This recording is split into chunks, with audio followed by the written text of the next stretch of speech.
आदाब दोस्तों, मैं ज़ाकिर मलिक भलेसी हूँ और आज बहुत ही इम्पॉर्टेंट टॉपिक यानी एजुकेशन सिस्टम के ऊपर आपसे बात करूँगा। दोस्तों, इन दिनों सोशल नेटवर्किंग साइट्स के ऊपर एक अफ़वाह जो है वो बहुत गर्म चल रही है। अब ये अफ़वाह है या हकीकत है, इसके बारे में तो आने वाले दिनों में पता चल ही जाएगा। लेकिन फ़िलहाल एक बात चल रही है हर तरफ कि भारत सरकार की तरफ से नई एजुकेशन पॉलिसी लाई जा रही है और इस पॉलिसी में जो मौजूदा सिस्टम है उसको मुकम्मल तौर तब्दील करके एक नया ही निज़ाम कायम करने की एक कोशिश जो है वो शुरू की जाएगी। हालांकि इसको अभी अथेंटिकेट जो है वो नहीं किया गया है कि वाकई ये भारत सरकार की तरफ से ही पब्लिक डोमेन में आया है या ऐसे ही इस पे जो है वो डिस्कशन शुरू हो गई हैं। अब मेरे भी हाथ लगा तो मैं भी आपके सामने आया कि चंद बातें आपके सामने रखूं। दोस्तों, जो नई एजुकेशन पॉलिसी को लेकर इन दिनों बातें चल रही है, फ़िलहाल तो मैं उसी के बारे में आप तक जो है वो चंद बातें पहुंचाऊंगा। जो नई एजुकेशन पॉलिसी है उसमें 10+2 बोर्ड स्ट्रक्चर जो है उसको ड्रॉप किया गया है और जो नया सिस्टम है उसमें 5+3+3+4 का सिस्टम जो है वो शुरू किया गया है। यानी पहले जो है यहाँ पे एलिमेंट्री एक सिस्टम होता था, 8वीं जमात होती थी, फिर 10वीं पास करता था, 12वीं में जाता था, उसके बाद एक कॉलेज का निज़ाम आता था। यानी primary, high school, higher secondary schools और कॉलेजेस और फिर यूनिवर्सिटीज़ में यहाँ तालीम होती थी। लेकिन अब थोड़ा सा इसको तब्दील किया गया है कि अब जो है मिडिल स्टैंडर्ड जो है वो प्राइमरी स्टैंडर्ड जो 5वीं तक रखा गया है, 6 to 8 जो है वो मिडिल स्टैंडर्ड रखा गया है, 8 to 11th जो है वो हाई स्कूल रखा गया है और उसके बाद 12वीं के ऑनवर्ड्स जो हैं उसको कॉलेज बना दिया गया और कॉलेज की डिग्री जो है वो 4 साल इसमें तजवीज़ रखी गई है कि 4 साल की होनी चाहिए। इसके बाद जो है 6 स्टैंडर्ड के बाद वोकेशनल प्रोग्राम को भी अवेलेबल किया गया है। जितने ग्रेजुएशन कोर्सेज़ हैं उनमें मेजर और माइनर सब्जेक्ट्स जो हैं वो रखे जाएंगे, उसके बारे में बात चल रही है। इसके अलावा यूजीसी और all India council of technical education जो है उसको मर्ज करने की बात की जा रही है। इसके अलावा अगर हम बात करें कि नई एजुकेशन पॉलिसी में क्या लाने की कोशिश की जा रही है कि न्यू बेसिक लर्निंग प्रोग्राम्स जो हैं वो क्रिएट होंगे, क्रेडिट सिस्टम जो है वो ग्रेजुएशन में होगा और सेमेस्टर सिस्टम जो है वो स्कूलों में भी अब शुरू हो जाएगा। यानी हर साल के अंदर जो है वो 2 इम्तिहानात देने पड़ेंगे, सेमेस्टर फर्स्ट और सेमेस्टर सेकंड का। इसी तरीके से हर क्लास जो है वो आगे बढ़ेगी। तो मोर फोकस जो है वो रखा गया है प्रैक्टिकल एजुकेशन पे और एप्लीकेशन नॉलेज पे, जबकि जो मकामी ज़बान होती है, जो लोकल लैंग्वेज मदर टंग होती है, उसको भी कंपलसरी किया गया है, जो बहुत ही बढ़िया बात है और पहली बार ये स्टेप लिया गया है। ये बहुत ही अच्छा स्टेप है। कुछ चीज़ें जो इसमें नई एजुकेशन पॉलिसी को लेकर सोची जा रही हैं वो बहुत ही अच्छी हैं। नई एजुकेशन पॉलिसी में जहाँ पे ऑब्जेक्ट ओरिएंटेड जो है जाने की कोशिश की गई है और प्रैक्टिकल नॉलेज के बारे में बात की गई है, ये बहुत ज़रूरी है। हमारे ज़माने में क्या होता था कि हमें जो है वो थ्योरीज़ पढ़ाई जाती थी, प्रैक्टिकल पे उतना ध्यान नहीं दिया जाता था और वही प्राइमरी में भी होता था, वही मिडिल में भी होता था, वही हाई में भी होता था, हाई स्कूल्स में भी, हायर सेकेंडरी स्कूल्स में भी वही पैटर्न होता था और इवन कॉलेजेस में भी वही पैटर्न होता था। और जब यूनिवर्सिटीज़ में जाते थे तब जाके हमें कुछ प्रैक्टिकल नॉलेज जो है वो मिलना शुरू हो जाता था कि अच्छा इस तरीके के भी प्रैक्टिकल होते हैं और एप्लीकेबल नॉलेज, जो अप्लाइड नॉलेज होता है, वो हमें यूनिवर्सिटी जाकर पता चलता था।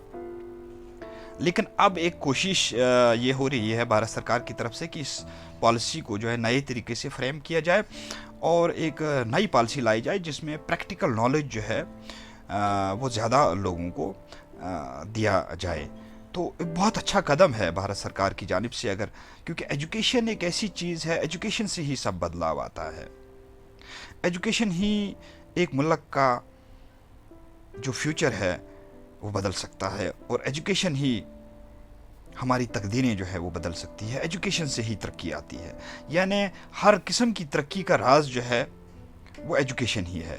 तो एजुकेशन पे जहाँ पे जो बड़े बड़े ममालिक हैं दुनिया के, वो सबसे ज़्यादा बजट जो है वो एजुकेशन के ऊपर रखते हैं। भारत सरकार की भी ये कोशिश है कि अब इसके लिए भी बहुत बेहतर बजट जो है वो रखा जाए। लेकिन जो पॉलिसी लाने की एक कोशिश की जा रही है, मेरी भी कुछ दो चार राय जो हैं इसमें मैं ज़रूर रखूँगा कि किस तरीके से एजुकेशन सिस्टम को बेहतर बनाया जा सकता है। दोस्तों, आप सभी ने फ़िनलैंड का नाम सुना होगा। ये फ़िनलैंड जो है वो रशिया, नॉर्वे और स्वीडन के बॉर्डर पे मिलता है। स्वीडन के बिल्कुल साथ में इसका बॉर्डर लगता है। दोस्तों, एक ऐसा मुल्क है जिस मुल्क ने छोटी छोटी ऐसी चीज़ें बनाई आज तक जिससे पूरी दुनिया जो है वो मुस्तफ़ीद हो रही है। आपने नोकिया का नाम सुना होगा, बहुत पॉपुलर सा फ़ोन किसी ज़माने में हुआ करता था और आज भी है। वो फ़िनलैंड का ही है।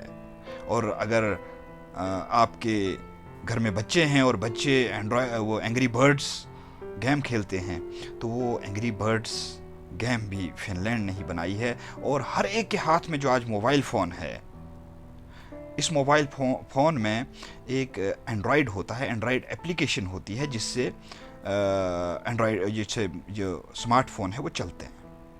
और जो एंड्रॉयड फ़ोन होते हैं उसमें एक लिनक्स एक लैंग्वेज होती है जिससे ये सारा प्रोग्राम चलता है, ये सारी एप्लीकेशन चलती है। और दोस्तों, ये एंड्रॉयड फ़ोन के लिए लिनक्स की जो लैंग्वेज है ये भी फ़िनलैंड ने बनाई है। और इसके अलावा बहुत सारी ऐसी चीज़ें हैं जो हमारे हाथों में हैं, जो हमारे घर में हैं, जो हमारी गाड़ी में मौजूद हैं, वो फ़िनलैंड की देन है।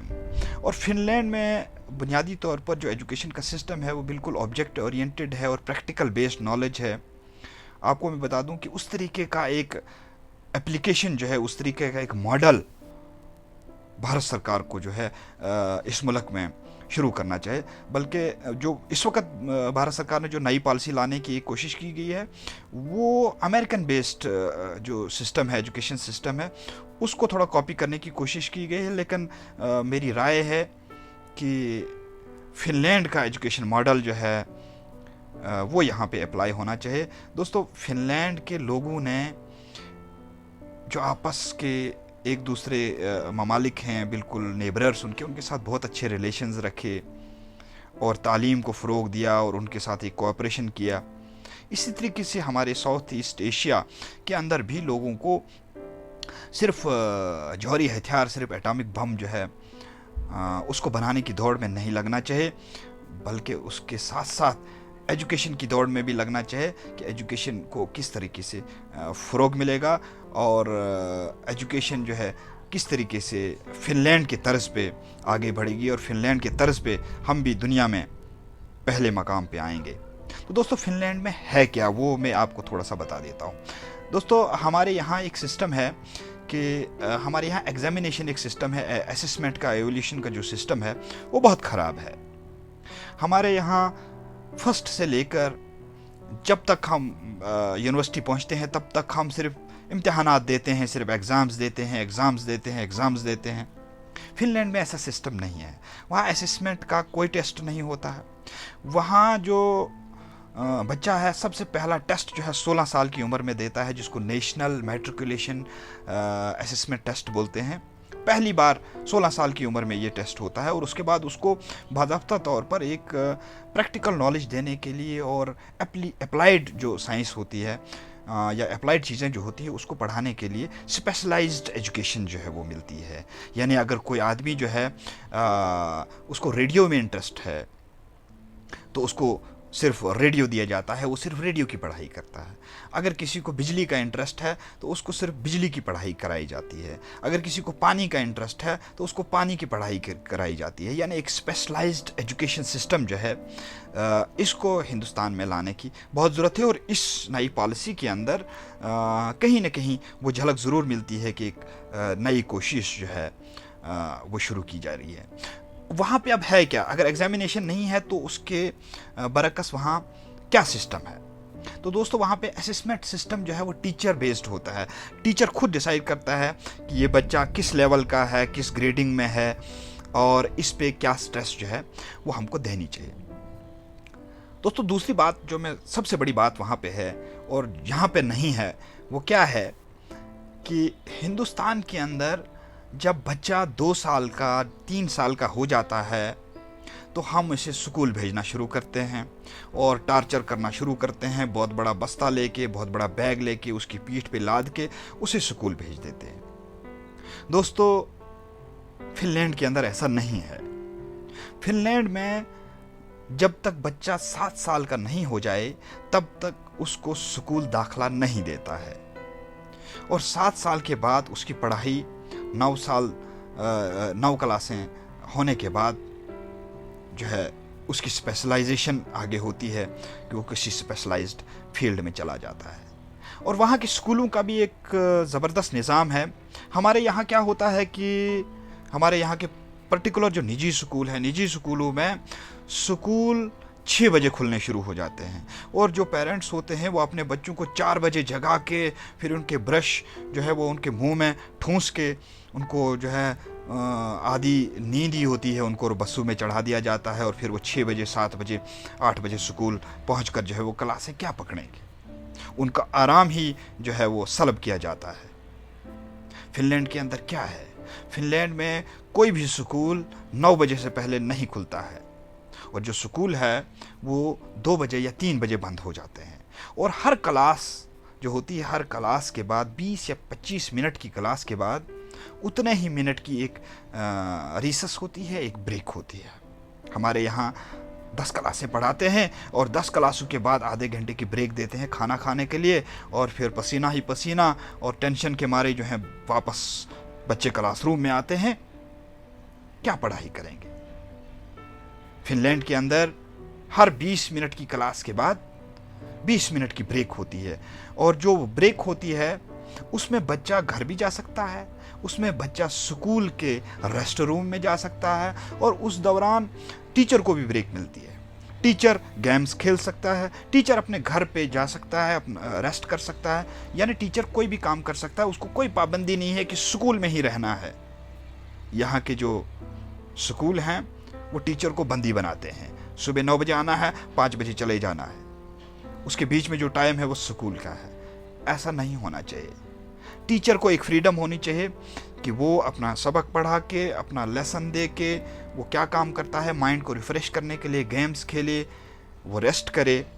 इतनी आज़ादी तो एक टीचर को होनी चाहिए। तीसरी, मैं आपको एक बहुत ही इम्पॉर्टेंट बात ये बताना चाहता हूँ कि जो तरक्की याफ्ता मुल्क हैं, जिन्होंने एजुकेशन के अंदर तरक्की की है, उन्होंने क्या फार्मूला अप्लाई किया है।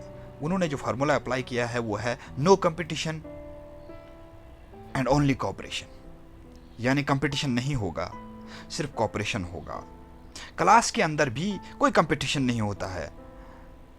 जो सबसे लायक लड़का होता है और जो सबसे नालायक लड़का होता है, उनको कोई ग्रेडिंग नहीं मिलती है, सबको एक नज़र से देखा जाता है, बल्कि उनको आपस में कोऑपरेशन जो है उसका माहौल बनाया जाता है। और क्लासरूम के अंदर स्टूडेंट को ही उठाया जाता है और उसी से लेक्चर दिलवाया जाता है, और टीचर जो है वो सिर्फ एक मीडिएटर का काम करता है। टीचर क्लासरूम में एक मीडिएटर का काम करता है। और सबसे बड़ी बात जो इन तरक्की याफ्ता ममालिक में ये है, और जो यहाँ नहीं है और जिसकी यहाँ पे बहुत किल्लत है, कि यहाँ जो टीचर होता है वो टीचर हर 1 महीने, 1 साल, 1, 2 साल, 3 साल, 4 साल के बाद अपनी ट्रांसफ़र कहीं ऐसे मकाम पे करा लेता है असर रसूख से, जहाँ पे उसको कंफर्टेबल लगे। लेकिन जो ये तरक्की पसंद ममालिक है जिनमें एजुकेशन सिस्टम बहुत बढ़िया चल रहा है, उनमें क्या सिस्टम है। फिनलैंड में क्या है, फिनलैंड में एक ही टीचर 6 साल तक उसी स्कूल में रहेगा और उसी क्लास को पढ़ाएगा। उससे पहले उसकी ट्रांसफर हो ही नहीं सकती। लेकिन यहाँ टीचरों को भी वो इज्जत जो है सरकार की तरफ से नहीं मिलती है जो फिनलैंड के अंदर मिलती है, जो टीचरों को मिलनी चाहिए। फिनलैंड का टीचर वही बनता है जिस तरीके से हिंदुस्तान में आईएएस अफसर बनता है। जिस तरीके से सबकी ख्वाहिश होती है कि हम आईएएस क्वालिफाई करें, इसी तरीके से फिनलैंड के अंदर टीचर बनने की ख्वाहिश हर एक के दिल में होती है। जो पूरे मुल्क की यूनिवर्सिटियां होती है, उन यूनिवर्सिटियों के जो 10% टॉपर्स होते हैं, उन टॉपर्स की एक फहरिस्त तैयार की जाती है, और उनमें से भी 2% लोग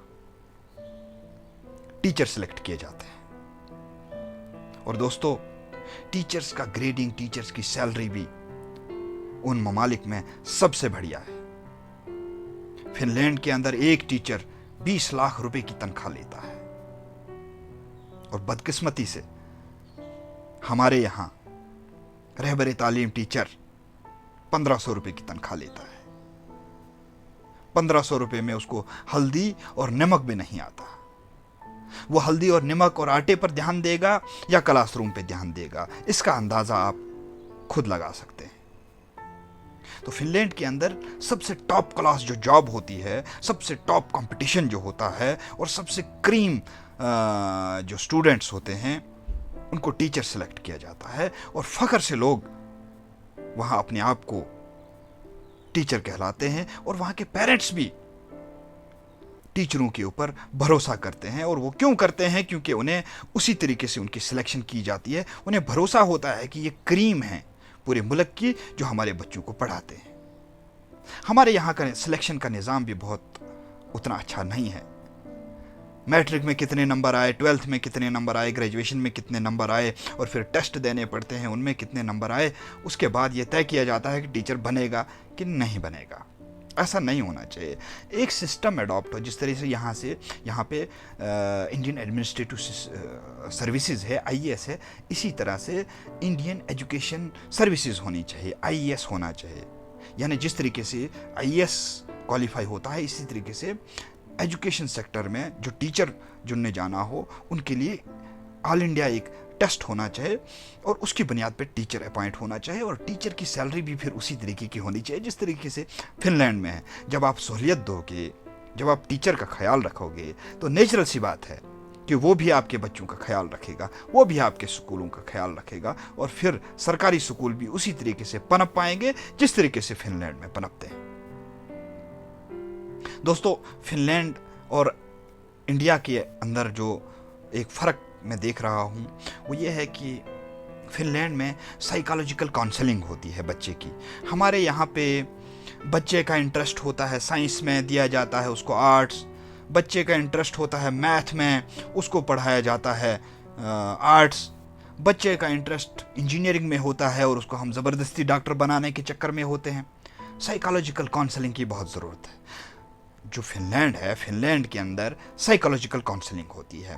बच्चे का जहन देखा जाता है कि किस तरह जो है वो जाना चाहता है। अगर वो इंजीनियर बनना चाहता है तो उसको इंजीनियर बनाया जाता है, अगर वो डॉक्टर बनना चाहता है तो उसको डॉक्टर बनाया जाता है, अगर वो बिजनेस करना चाहता है तो उसको बिजनेसमैन बनाया जाता है। इसको साइकोलॉजिकल काउंसलिंग की हिंदुस्तान में बहुत ज़रूरत है। इसके अलावा अगर मैं बात करूँ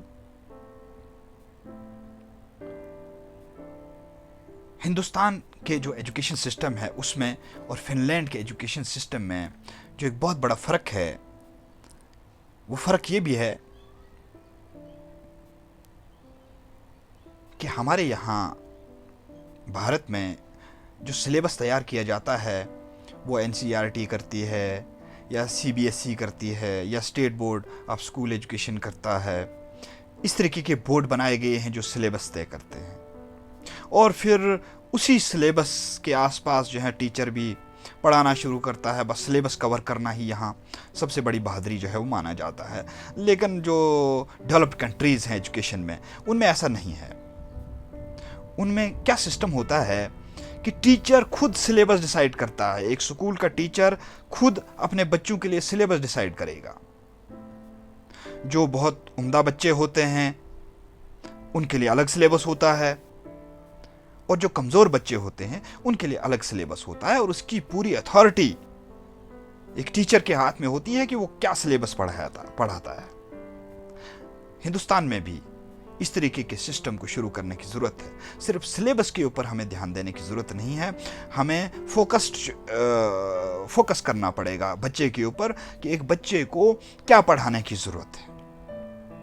एक बच्चे को अभी हम ABCD जो है वो पढ़ाने के अहल नहीं है, लेकिन उसको हमने टेंस पढ़ाना शुरू किया तो वो कहाँ पहुँचेगा। इसलिए टेंस पढ़ाने वाले बच्चे के लिए टेंस का सिलेबस होना चाहिए, ABCD पढ़ाने वाले बच्चे के लिए A फॉर एप्पल वाला सिलेबस ही होना चाहिए। फोकस्ड एजुकेशन वो बहुत ज़रूरी है, और फिनलैंड के अंदर इसी तरीके का जो सिस्टम है वो शुरू हो चुका है और पहले से ही शुरू है, और इसीलिए पूरी दुनिया के अंदर एक कामयाब सिस्टम जो है। वहाँ पे क्या सिस्टम है? वहाँ पे है लेस इज़ मोर। कम बहुत है, यानी कम पढ़ाया जाता है लेकिन पूरा पढ़ाया जाता है। हमारे यहाँ क्या सिस्टम है, एक बहुत बड़ा 20 किलो एक बच्चा है और 20 किलो के बच्चे को हम 25 किलो का बैग दे देते हैं पीछे पीठ पे बांध के कि जाओ स्कूल पढ़ के आओ। अब वो बेचारा उसके अंदर जो है वो ओवरडोजिंग हो जाती है और जो याद रखने वाला होता है वो भी याद नहीं होता है। तो दोस्तों हमारे यहाँ ओवरडोजिंग है, हमारे यहाँ है मोर इज मोर, वहां पे है लेस इज मोर, कम लेकिन बहुत पूरे तरीके से प्रैक्टिकल ना, जितना कम पढ़ा उतना उनको पूरा पता होता है। एक सर्वे हुआ फिनलैंड में और कहा गया कि जो अमेरिका के अंदर पूरे साल मैथ पढ़ाया जाता है वो फिनलैंड में 5 साल पढ़ाया जाता है। यानी उनकी जो पढ़ाने की रफ्तार है वो कम पढ़ते हैं लेकिन पूरा पढ़ते हैं। हमारे यहाँ बहुत पढ़ते हैं लेकिन याद हमें कुछ भी नहीं रहता है। तो दोस्तों सबसे बड़ी बात जो है वो स्पेशलिटी की है कि हमारे यहाँ स्पेशलिटी नहीं है।